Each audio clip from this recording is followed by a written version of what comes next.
Bonjour et bienvenue à l'édition de ce matin où nous allons nous entretenir sur le thème Tu vas surmonter les oppositions.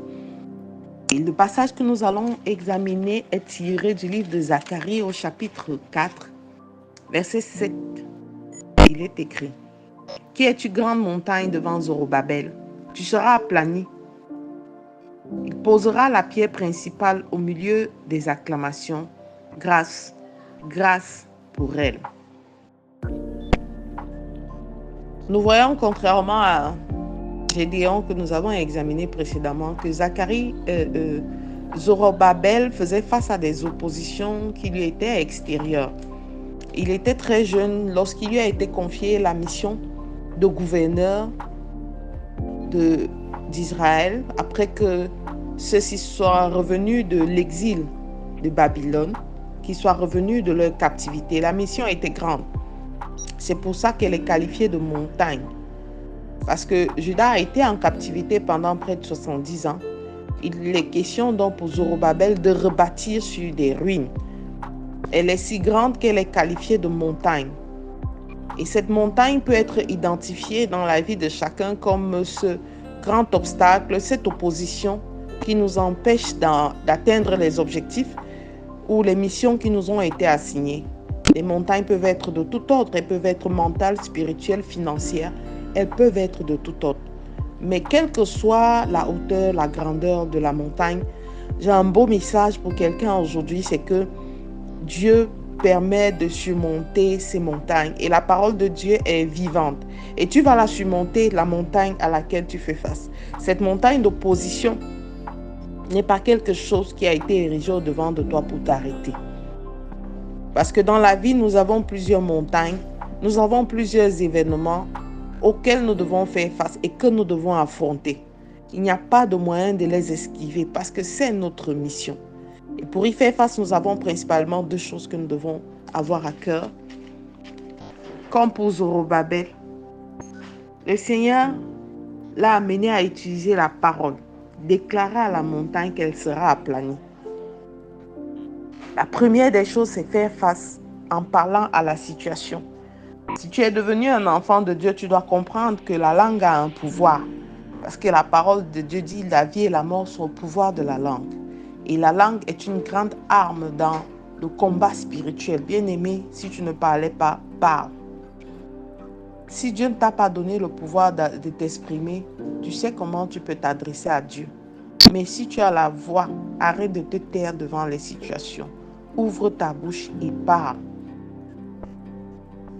Il arrive que nous prions, mais nous devons apprendre à prier, à jeûner avec audace. Et ne pas laisser les situations nous contrôler, mais contrôler les situations. Il est question de faire face à la montagne et en déclarant qu'elle est aplanie, comme Zorobabel l'a fait.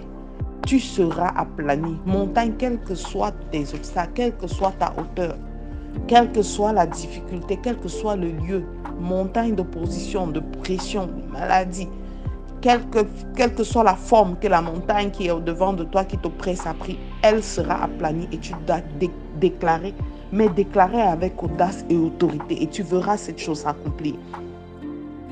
La deuxième chose, c'est de déclarer la grâce et la faveur de Dieu. Nous ne sommes pas ce que nous sommes par nous-mêmes. Comme il a dit au verset précédent à Zorobabel, ce n'est ni par la force, ni par la puissance, mais par mon esprit, dit l'Éternel des armées. Si tu es encore là, c'est par la grâce de Dieu agissant en toi. Et s'il a mis cet obstacle, c'est parce qu'il sait qu'il y a une élévation, il y a une gloire cachée derrière le combat qui t'attend. Alors tu dois déclarer sa grâce. Tu dois déclarer sa grâce. Car il posera la pierre principale au milieu des acclamations. La pierre principale représente ce projet final, représente cette touche finale qui est donnée au projet que tu es en train de mener, au projet ou au combat que tu es en train de mener. C'est cette touche finale. Le Seigneur dit, tu vas y arriver, tu vas surmonter et la montagne sera aplanie et tu arriveras au résultat escompté. La pierre principale sera posée au milieu des acclamations. Alors commence à célébrer le Seigneur bien-aimé. Commence à célébrer la grâce du Seigneur dans chaque chose que tu as. Ce n'est pas aujourd'hui parce que tu ne te réjouis pas que tu vas dire que la grâce de Dieu n'est pas agissante. Mais si tu as encore le souffle de vie aujourd'hui, c'est parce que Dieu va encore parfaire son œuvre en toi. Alors ne baisse pas les bras en te disant c'est fini. Ce n'est jamais fini tant que Dieu n'a pas dit son dernier mot. Tu vas surmonter ces oppositions, ces oppressions, ces railleries, ces humiliations. Parce que la gloire de Dieu t'attend. Et la grâce de l'Éternel fera lui sur toi sa gloire. Il rendra parfait ce projet qu'il a mis en toi.